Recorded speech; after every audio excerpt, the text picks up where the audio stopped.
Let's understand what SSH is all about. In an IT project or in a common world, you might have heard this term SSH, which is basically you might have heard in a way to transfer the files, to connect to the servers.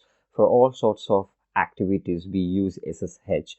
Here, let's understand what is SSH and how this SSH works. So SSH basically in general it's called as the secure shell. So it's called secure shell, or I also read in one article it is also called a secure socket shell. But we don't have to worry too much about its abbreviation.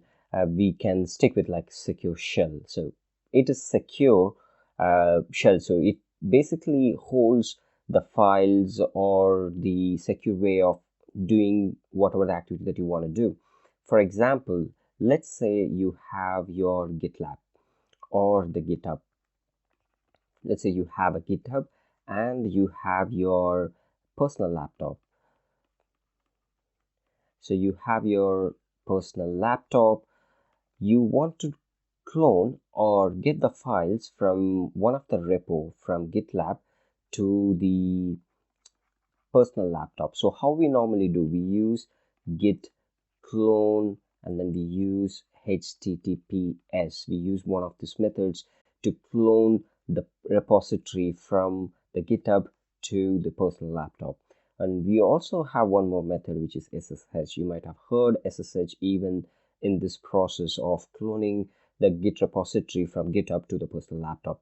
So now let's dig deep and see what this SSH, why we need to use SSH in most of the cases, most of the projects, why they use SSH. The reason when you use the SSH to transfer the files from your GitHub in this case, but it could be a server. So I put GitHub just for because this is a common use case where people use SSH. So that's why I put GitHub, but it could be anything like any AWS EC2 server. Server 1 wants to talk to server 2, so it can be scenarios like that as well. But let's stick with GitHub for now. Let's say you have multiple files, and when you transfer the files using SSH, what happens? It encrypts the files and then it transfers those files to your personal laptop, so it's not exposed to anybody. So it encrypted in a way that is understandable to everyone.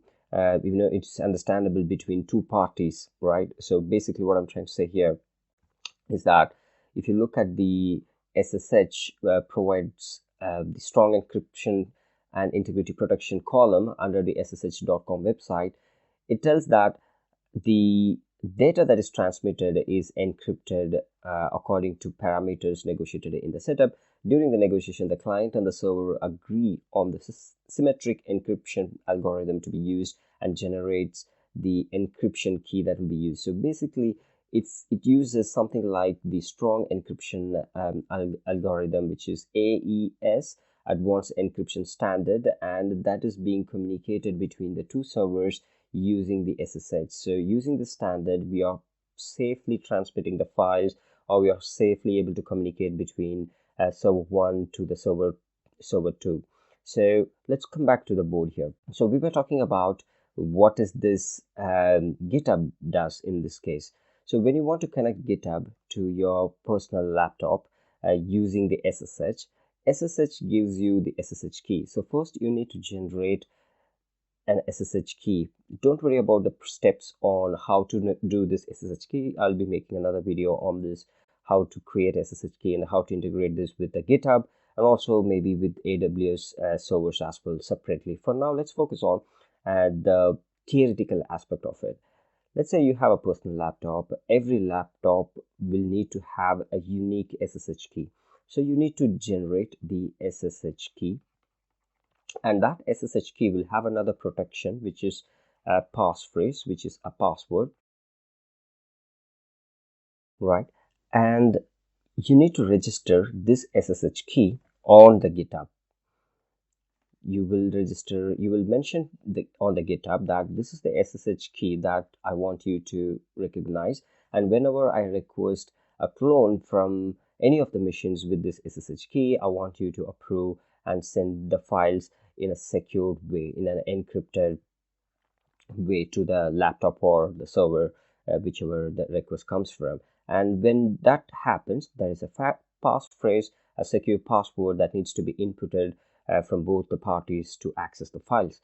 So when you do git clone SSH, this is what happens. So let me take you to the GitHub, for instance. So there you can see the SSH setup. So this is my GitHub, which you can see here. And here I have inputted my personal laptop's SSH key. So once you add this, every time if I want to, let's say if you want to clone a project from my repository, I would go to the SSH and I would copy this one and I do the git clone, and that would clone the project for me. So I would do let's say git clone, and this is the SSH URL that I have, and when I do that, that would clone the project for me, so I can see the project files successfully. It's the same way that we clone using the HTTPS. So what happened here? What's the difference? So I integrated my SSH key. It's using the password protection, so which is the passphrase. I used the SSH key in my GitHub, so I have registered that, and using this I can clone all the repositories that is part of this particular user. In this case, it's me. If it's an organization, this SSH needs to be registered to that particular GitHub. So you need to register your SSH. So right now I just have one, but if you're in an organization, if 2-3 people are using the laptop, all of them would have their SSH registered here. You may see more than one here. So if you have your SSH, that person can access the files from the organization's GitHub repository, from the master branch. So this is how the SSH works. So in the next video, I will be making the steps to implement this SSH concept to access the files in the GitHub, to clone your Git repository via the SSH method, not in a regular way of the HTTP method, which is this one. So HTTPS. So this does not require you to have any SSH. So we're going to see how to generate the SSH key and then how to integrate your GitHub with your local laptop. Thank you so much for watching this video. Hope it added some information about what SSH key is. So in general, keep in mind SSH is nothing but a secure way of accessing the files. So you can use SSH to transfer the files, and then you can use SSH to access the system. Any system, you can connect to the system and you can do the activities that you want on that system.